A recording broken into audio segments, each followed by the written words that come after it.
What's up, everybody from around the world? What's up, everyone? This is the one and only Mark Spencer. Well, UFC 102 is 5 minutes away, folks. For everybody around the world is ready to watch the Randy the Natural Couture take on Antonio Rajo Nogueira, the big Nogueira. And, these are two Hall of Famers. If you want my honest opinion on this fight, this is going to be one of those classics. It's going to go the full 3 rounds. It's going to be a submission affair, ground type of game, wrestling, Brazilian Jiu-Jitsu. It's going to be excellent. I mean, the fans in Oregon are going to be just pumped up, ready to go. It's going to be one of those type of fights that, I'm not going to forget. I've watched a lot of UFCs in my time. And this one should be just like the rest of them. Very good. Awesome. That's what the fans love to see. Lots of energy, lots of passion, and that's what they're going to get from Randy Couture tonight. He's really motivated tonight. And I'm taking Randy Couture to win this in a probably submission. Maybe a knockout. Probably. He probably will catch him with a punch. I think Randy Couture will do it. I'm saying second round, Randy Couture. I just feel Randy Couture with all his experience. Nogueira's 33. Randy Couture is 44. I mean, you look at the age difference in this fight, it's unbelievable. The experience between these two greats is beyond belief. Think of the fighters they have fought in their careers. Okay, you look at Randy Couture. He's fought Chuck Liddell 3 times. He lost once, and he's beat him twice. That's pretty good for the natural. I know he's fought the likes of Tito Ortiz. He's fought the likes of Heath Herring. You can go on. And you look at the other side for Nogueira. He's fought in Fedor twice. He's fought Mirko Krokop. He's fought him twice, and he's fought the likes of a few other great names in the world of MMA. And I'm telling you. I mean, he's one of the best in the world, Nogueira. In terms of submission, ground game, he is the greatest. But he got beat by one of the best. Last time it was Frank Mir that knocked him clean out.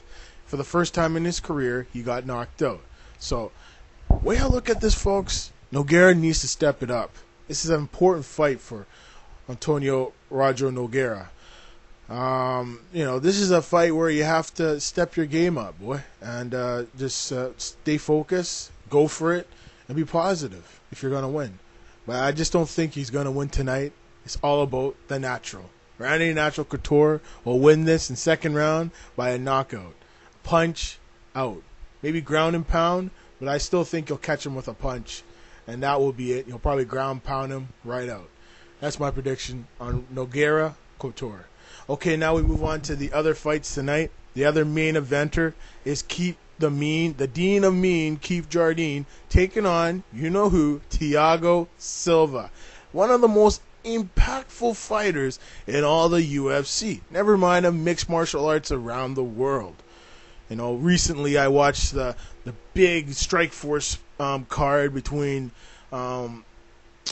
Cyborg and Corano, and it was an excellent fight. The women proved that they can go 5 rounds, just like the men, and 5 minutes. So that was sweet. That's one thing I learned. And another fighter that really surprised me on that card was Gerardo Mousasi. Mousasi proved to me that he's the real deal. Mousasi beat one of the real Hall of Famers in Babalu Sabaral. He beat him in the first round. Probably 1 minute into the fight, he knocks him out. Unbelievable. So now we look to the fight between Keith Jardine and Thiago Silva. Silva, he could probably move his way up in the light heavyweight division with a big victory over Jardine.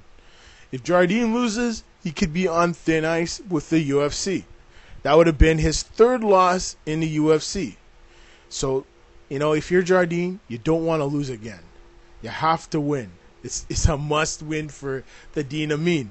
But you can't count out the Dean of Mean. He's beat the likes of Chuck Liddell. He's beat Forrest Griffin in his career. He has the punching power. He might not have the funnest style to watch, but watch out for the Dean of Mean. He's going to be hungry but I'm taking Silva to win this by knockout, and I'm saying first round knockout of Keith Jardine. Just remember, Wanderlei Silva knocked him out in the first, I think, 10 seconds of their fight. The last time Jardine fought a big name. So that's what I'm taking. Taking Thiago Silva, first round knockout. No problem. And the next fight I want to get to, folks, is Nate Marquardt. Nate the Great Marquardt. Marquardt, this guy has all the potential in the world. When I look at a guy that is ripped, he's pumped up, he's built, he's focused, family-wise, everything's going according to plan. But the one thing that stands in his way is Anderson Silva. And I feel whoever wins this fight will get Anderson Silva or Dan Henderson, one of the two. Because it's going to be Dan Henderson against Anderson Silva at some point this year or next year. And whoever wins this fight will get either or. So we'll see what happens. Nate Marquardt, here's a guy that, he has the power. He has the power. He can do it. He's a tough customer. Has punching power. He's pretty good ground game. Good wrestler. Good jiu-jitsu. Not the best, but he has okay jiu-jitsu. But he's facing a guy that is probably one of the best at jiu-jitsu, who would probably give Anderson Silva a run for his money. Damian Maia. This Brazilian is unbelievable. A Brazilian black belt in jiu-jitsu, and his submissions are just devastating. I've seen a guy he submitted. It was unbelievable. I still couldn't believe it to this day. He really submitted the guy in one of these triangle chokes. It was disgusting. Sorry for the language, but I'm telling you, folks, I've seen this guy submit guys out. It's just brutal. We'll just have to see what happens with Nate Marquardt in this match. But you know what? I'm going with Nate the Great Marquardt by knockout. He'll knock out Damian Maia. Second round, last few minutes of it. He's just going to get him on the ground. He's going to try to submit him, Damian Maia, but Marquardt will get out of it and ground and pound, finish the fight in the second round. That's my prediction on Nate Marquardt and Damian Maia. And now we move on to one more big fight tonight. Brandon the Truth Vera taking on none other than the Polish experiment from Canada, Krzysztof Trzcinski. This kid has been on a roll of late. He's Kimura'd a few guys. He's knocked out a few guys in his last few fights. And he's really come up on the scene. This former Ultimate Fighter superstar has really become a star in the UFC. Another Canadian from Winnipeg. And you got to go for Krzysztof. But hey, he's facing one of my favorite fighters, and Brandon the Truth Vera. The Filipino assassins, I would say. And I think he's going to get the job done tonight. Brandon the Truth Vera by a kick to the head. First round knockout. No problem for the Truth. This is going to be a devastating fight for the Truth Vera. I think Brandon Vera needs a big win tonight, and the fans expect the best out of this guy. This guy can do it. I know the Truth can do it, and I know he'll win tonight. Well, folks, that's all I got to say for today. But, hopefully you all watched a good fight tonight. This UFC 102 Nogriara Couture is going to be something special. I'll see you tomorrow maybe, because I'm going to do a post-fight review on it. Hey, that's what it's all about. My name's Mark Spencer. You all take care, and thanks for watching. See ya.